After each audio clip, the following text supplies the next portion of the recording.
It just seemed like an eternity before Robin showed up with her girlfriend. And when she walked through those doors and saw me and saw my face. Ed was crying, and he had this desperate look on his face, and I just had this horrible feeling come over me, and I just felt at that moment I was just in shock. I couldn't even comprehend what was happening, as far as I couldn't even consider the fact that my son could possibly die. I just never thought that could ever happen. I saw the surgeon, he was walking toward us down the hall, and when he came up to us, he rubbed the back of his neck like this, and when he did that, I knew my son was gone. I just couldn't believe it, that Preston was gone. When I stood there and I listened to the doctor tell Ed that Preston hadn't made it,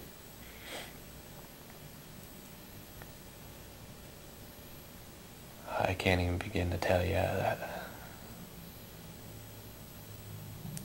how horrible of a feeling that is. And then I asked to see him one last time, and he was just so cold and gray, and it just, Mike Preston wasn't there. It just wasn't Preston. I just, he was just alive a few hours ago. I just saw him running down our driveway. How could that be my son? I just couldn't believe it. I walked downstairs to the waiting room. There was a lot of young people in that waiting room, a lot of friends of Preston and friends of the other young men that were in that car. I mean, the waiting room was pretty crowded, and all I could do is look at him and say, Preston's dead. When are you going to learn not to drink and drive? After that night, there was obviously a lot of questions asked, and there was an investigation. And they were trying to track down how the boys bought the beer, how they had gotten it. We talked to some people, and we were told that one of the EMTs bought some beer for the boys that night. And at that point in time, naturally everybody was denying having anything to do with it, including myself. I think my first response was shock and anger at the same time. I mean, I couldn't believe somebody that had been an EMT and a fireman that knew what could happen would purchase alcohol for kids. And I was very angry by that. I was told after he handed the boys the beer, he said, "Be careful, I don't want to be scraping you off the pavement later on tonight." And little did he know that was exactly what was to happen. As an EMT, I should have known better. Before the boys had left, I seen that there was 5 kids in the car, and one of them in the back seat was Preston. I knew that was Ed's boy. If he had only made the decision to call my husband and tell him that my son was in a car and they were trying to get beer, if he had just told my husband that, this accident never would have happened, because my husband would have gotten Preston immediately and brought him home. And but instead he chose to buy the beer for the boys, and this is what resulted of it. If I could talk to Preston now, boy.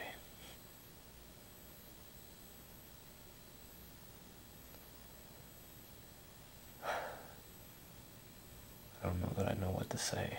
I think I'd hang on to him and I wouldn't ever let him go. And I'd tell him how sorry I was.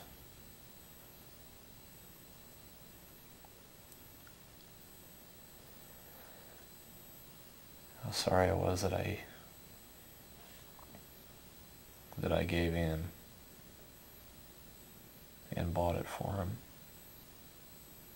And 1 minute your son's with you, and the next minute you're working on him. The next day his mother and you are sitting in a funeral home making arrangements. I'm just sitting there in a daze. I can't even believe that I'm here. He handed me a little velvet maroon pouch, had Preston's earring in it. I am a mother of 2 daughters and a mother of a son, and I miss my son. And I wish he was still here.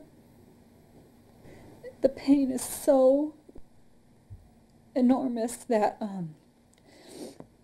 you can only absorb little bits at a time. I pray that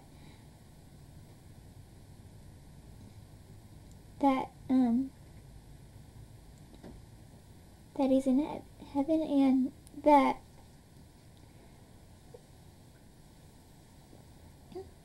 I hope that I could go there sooner. We were always fighting with each other, and deep down I knew that he loved me and I loved him, and if he didn't pick on me, I would think that something was wrong, but I never said those words to him, or we never showed any emotion towards each other unless it was a punch or a pinch or something like that. So I would just want him to know that I loved him very much. After that accident, I couldn't even get near an ambulance for a while, even to check the equipment on it at my job, and I'd start shaking. If we had to do training and do CPR training, I could kneel down to the mannequin and see my son's face.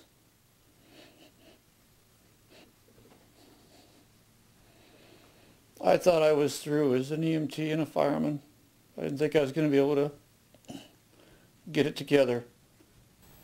My career in fire and EMS had come to a screeching halt. I started driving truck, and I wanted to be away from the whole world so bad. I wanted to go crawl under my rock and hide.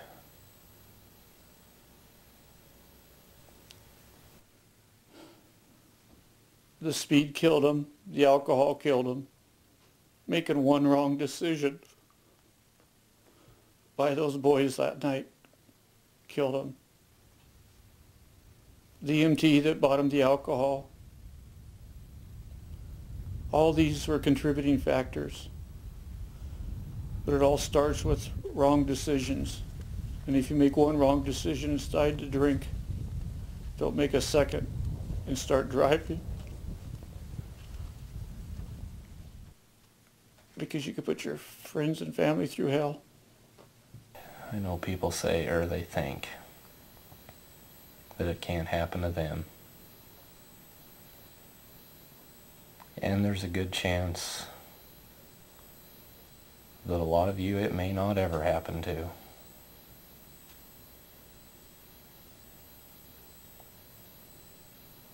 But I can guarantee it's going to happen to one of you.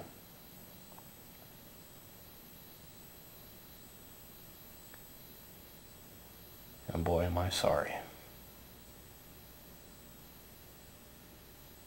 Because it'll haunt you for the rest of your life.